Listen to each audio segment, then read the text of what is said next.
A peaceful mountain home becomes the setting for pure terror as spring begins. What should have been a quiet day on the porch turns into a nightmare when something unnatural stirs in the tree line. It's tall, it's dark, and it's hungry. What's that? You want to be scared? Come with me.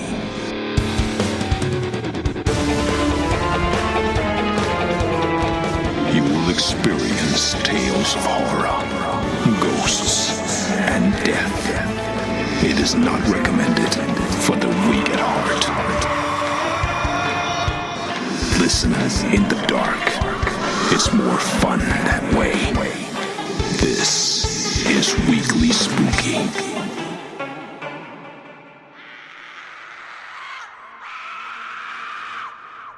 Hello, my spookies. It's Wednesday, and you know what that means. It's time for a little spooky in your weekly. I'm your host and narrator, Enrique Couto, and tonight's story is as chilling as it is prudent to the current springtime fun we're all experiencing. Because when the weather turns warm, other things can turn chilling. But before we get to the story tonight, I want to say thank you so much for listening, because right now, as spring and summer kick into full gear, this is the time when only the most hardcore spookies are really craving that Halloween fun.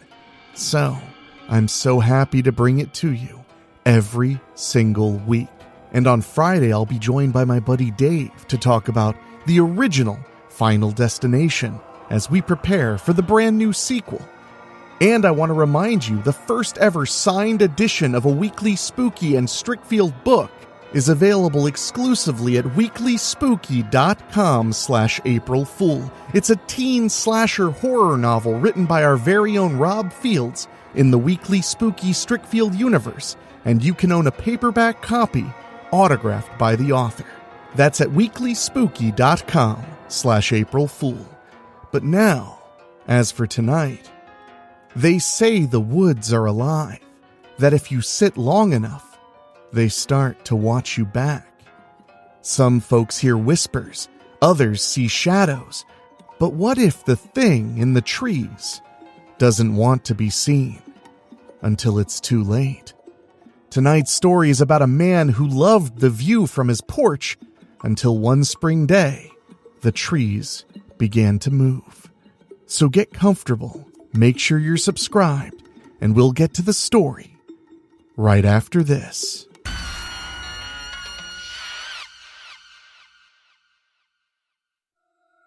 I Was Stalked by a Monster from the Woods by Michael Kelso. I used to love sitting on my front porch, gazing at the mountain full of trees spread out before me. Each season gave me a new appreciation for the beauty of nature.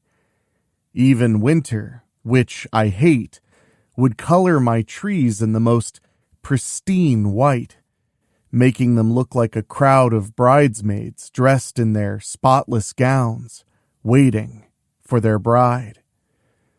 My favorite season was fall. The explosions of colors laid out like a gigantic quilt that changed from one day to the next until the last leaf floated to the ground and surrendered to winter. I could sit there for hours, watching.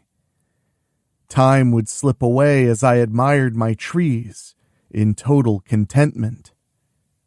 That was before. I haven't looked at my trees in a long time ever since.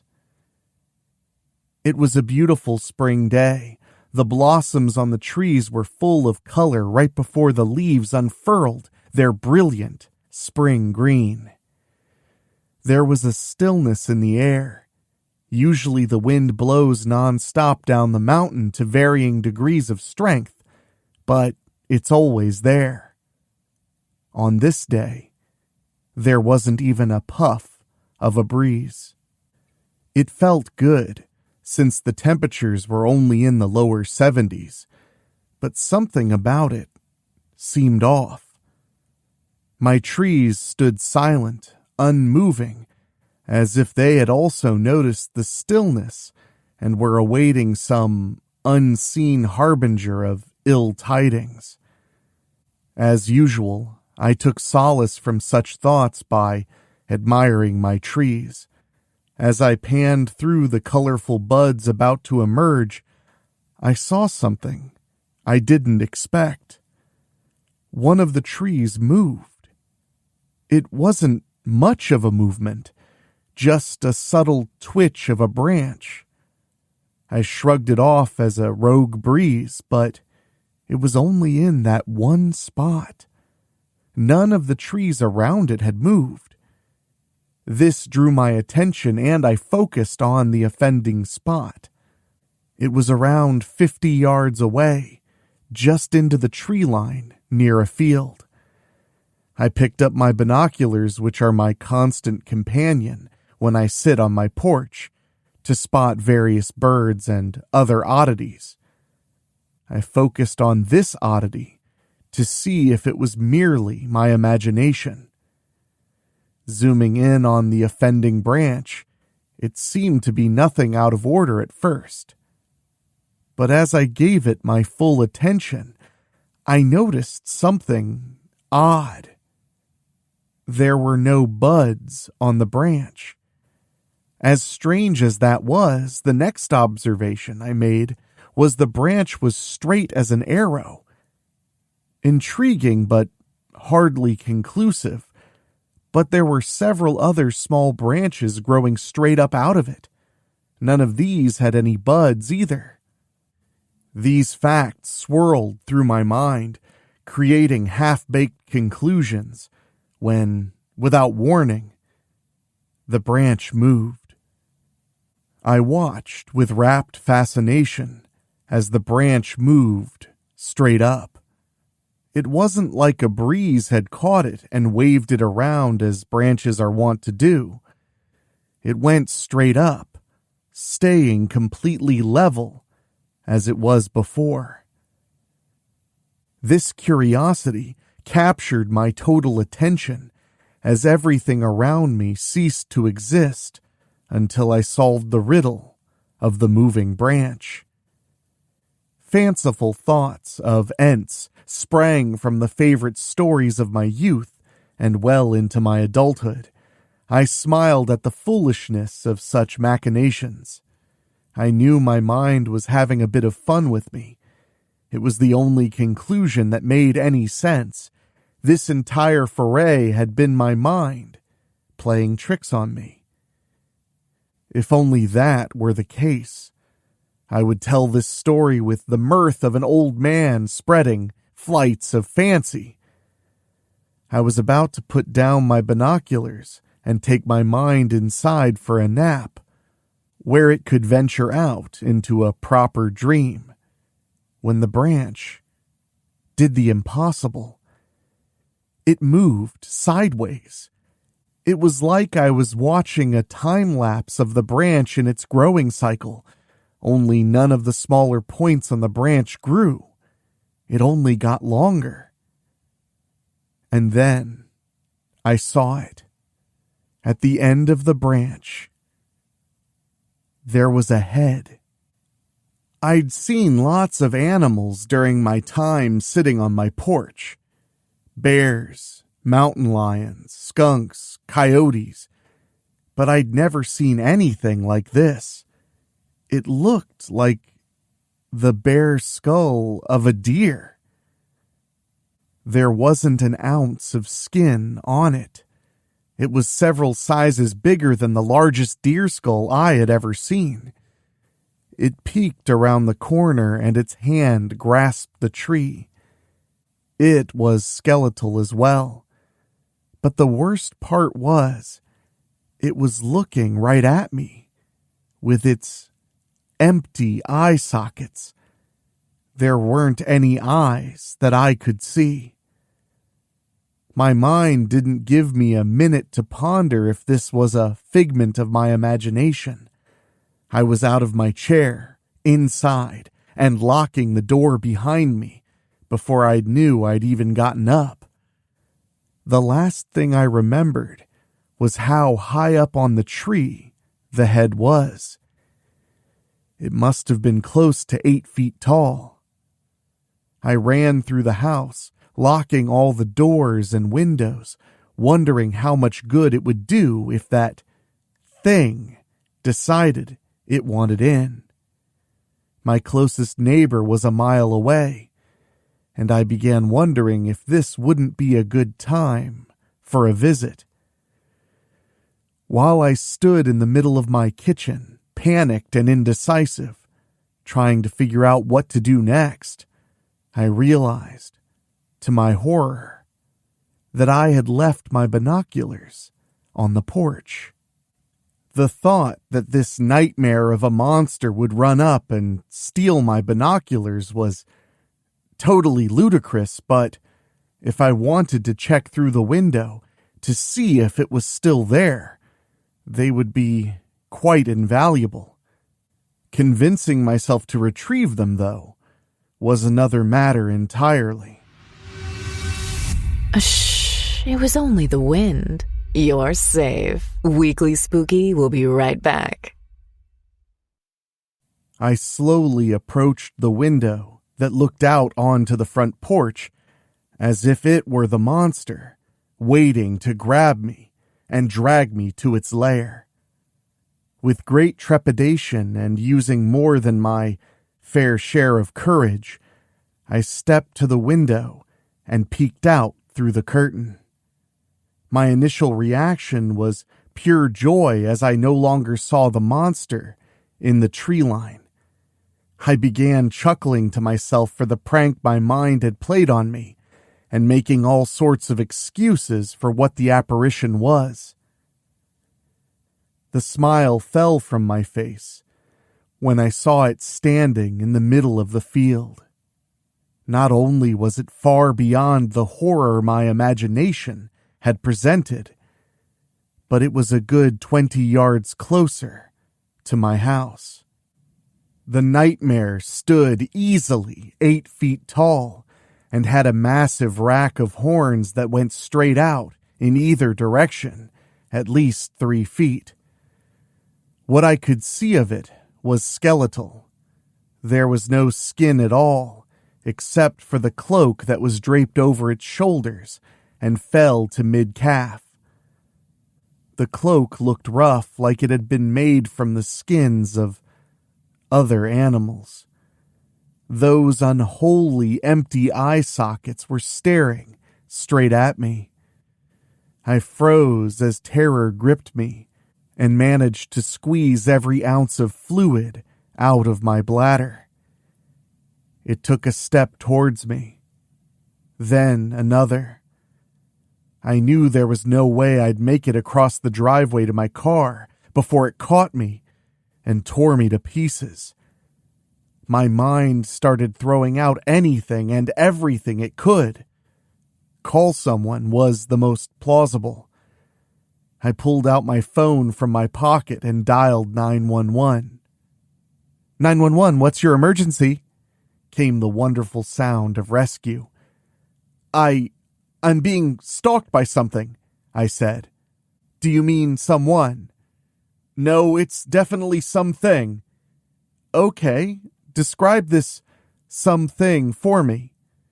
I gave the best description I could of the monster, not daring to look out the window for confirmation of my details. Uh-huh, the operator said. Well, give me your address and I'll send over a cryptid hunter as soon as possible. Oh, okay. My address is... The line disconnected. Hello? I said desperately. I tried calling back, but it just kept ringing. Hiding didn't seem to be an option. It was obvious from the animal skins it wore that this thing was a very proficient hunter. I assumed that meant it had a good sense of smell, and would be able to sniff me out of any hiding place in my home. My next option was to leave. I went to the kitchen and grabbed my car keys, hoping to slip out, unnoticed. Those hopes were dashed when I looked out and saw the monster walking up my driveway. I ducked behind the door, eyes darting around, looking for anywhere to hide. To this day, I don't know why, but I ran to the drawers and grabbed a butcher knife. What good it was going to do against a monster that was entirely bones was beyond me, but I wasn't exactly calmly considering my options at that moment. The first crash splintered my outside door. The second crash destroyed it. The monster ducked its head and stepped inside my mudroom, staring right at me. I had 3 options: run to the living room, go upstairs, or down to the basement. I have no idea why I sprinted toward the basement door. I shut and locked it behind me as the inside door broke into pieces, making my way down the steps as quickly and quietly as possible. I listened to the floorboards creak above me. Looking around the semi-finished basement, with just enough room to stand if I ducked my head, I quickly discovered that there was no clear-cut hiding places. The footsteps above slowly made their way back to the living room, then up the stairs. For a brief, fleeting moment, I thought about going back up to the kitchen when the basement door flung open. The steps groaned under the weight of the monster, and I was overwhelmed by the stench of death.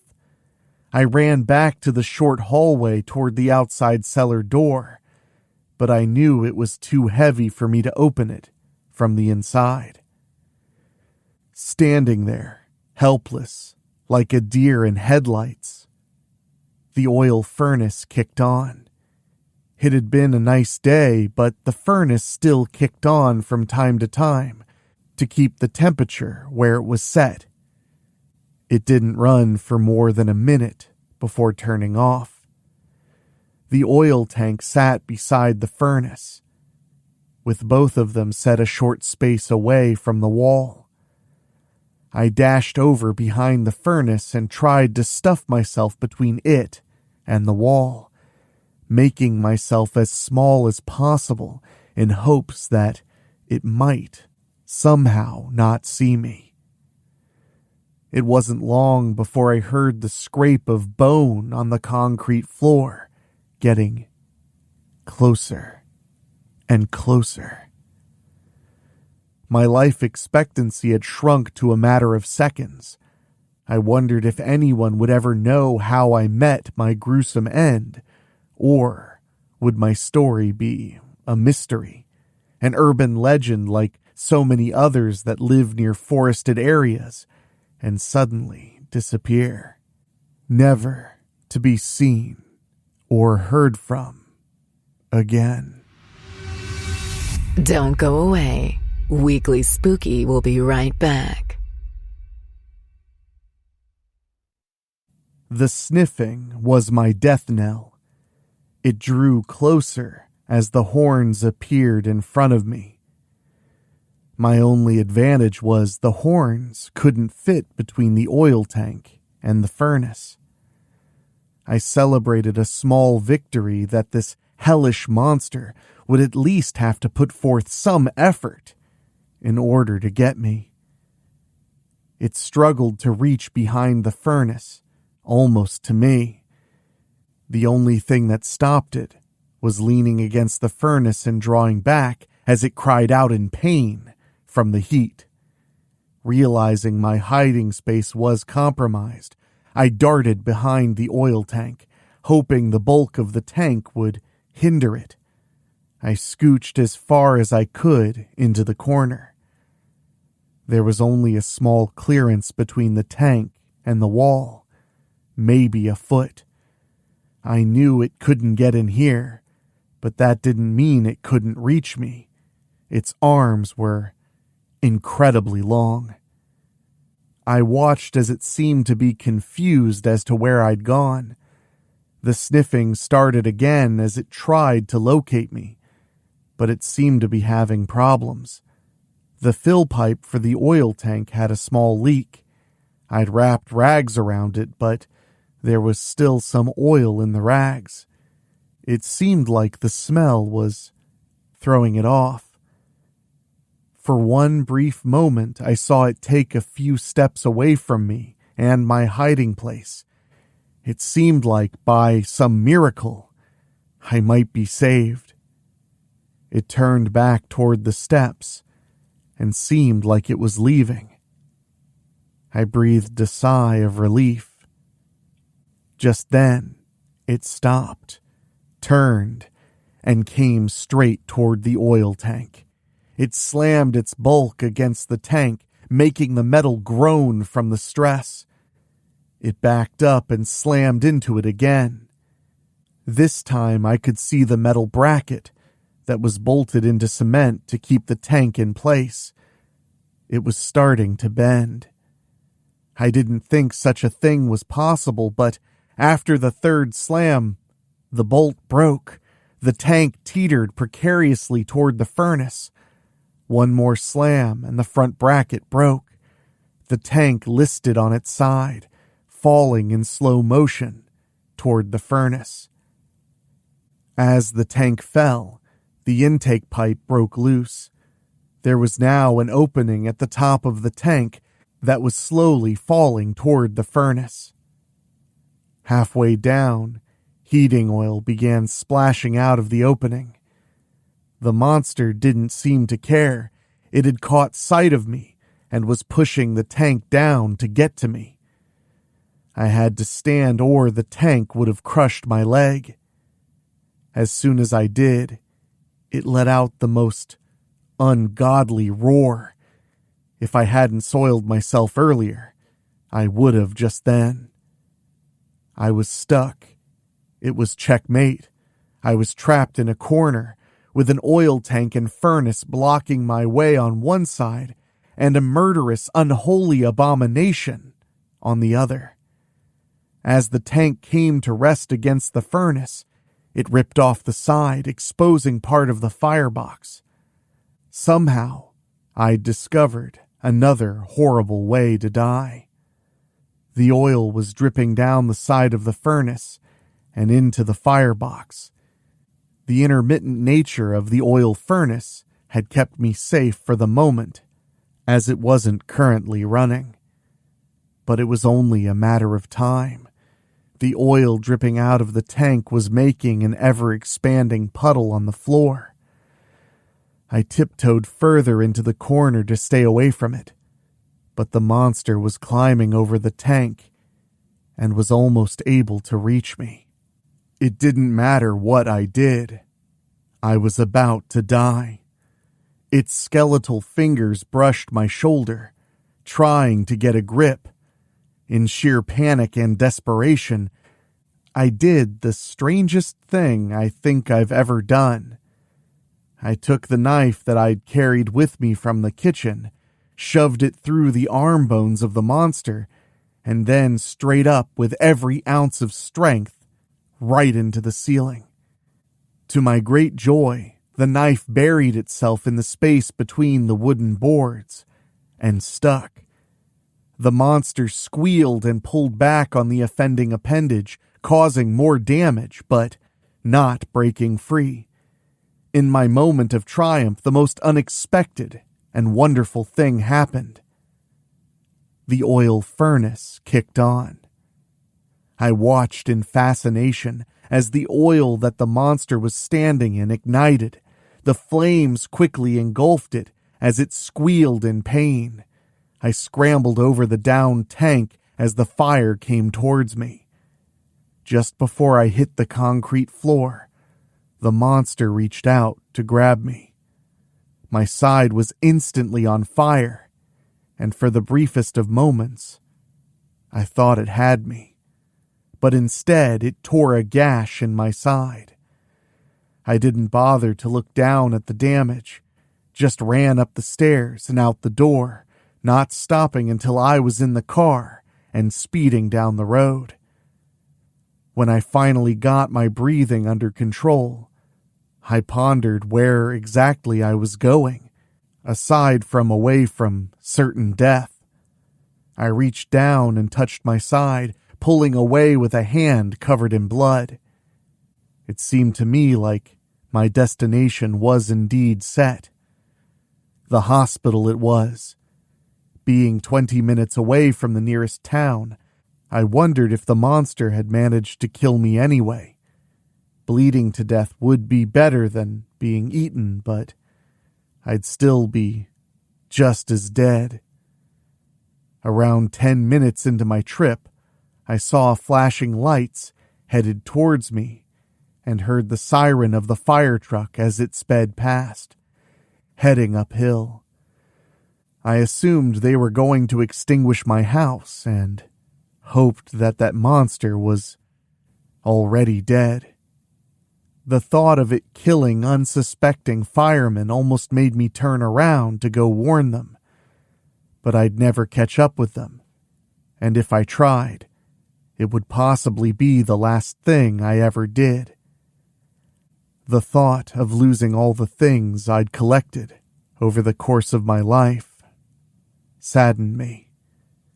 But being alive to feel the sadness was its own reward. The worst part of knowing that I would never go near that house again was I'd miss my trees. Well, my spookies, I hope you enjoyed yet another terrifying tale from our good buddy Michael Kelso. He always brings the screams, whether it's winter, summer, fall, or spring. And we're always happy to tell his stories for you. And remember, my spookies, if you want to support us in a very direct way and get your own signed novel from the weekly spooky and Strickfield universe of Rob Fields, head to weeklyspooky.com/AprilFool. It's a teen slasher novel I know you will enjoy. And if you want to hear the audiobook of the April Fool, you can go to our Patreon at weeklyspooky.com/join. For as little as $1 a month, you get bonus episodes every single month, over 5 years of bonus content, including creepypastas, exclusive audiobooks, and so much more. And if subscribing monthly isn't your thing, over at weeklyspooky.com/join, you can also pay a flat price and check out some of the audiobooks that are just for patrons. It's at weeklyspooky.com/join. And I want to say an extra special thank you to our Patreon podcast boosters, folks who pay just a little bit more to hear their names at the end of the show. And they are Kate and Lulu, Jessica Fuller, Johnny Nix, Jenny Green, Amber Hansford, Brent McCullough, Karen Wiemet, Jack Kerr, and Craig Cohen. Thank you all so much for your support, with over 90 spookies strong, keeping us going and going at weeklyspooky.com/join. If you want to hear your name at the end of the show, just head to that web address and choose a $15 a month or higher tier. You'll get all the bonus episodes, all the goodies, and hear your name come out of my silky, spooky voice. But now it's time for me to get back to work. There's so much more to bring you. For myself, for my executive producers Rob Fields, Mark Shields, and Bobbletopia.com, my producer Dan Wilder, and my composer Ray Mattis, well, enjoy looking at the trees, but make sure they don't look back at you. And I'll talk at you later. Thank you for listening. Make sure to find your way back next week. But for now, you are safe. Trust me.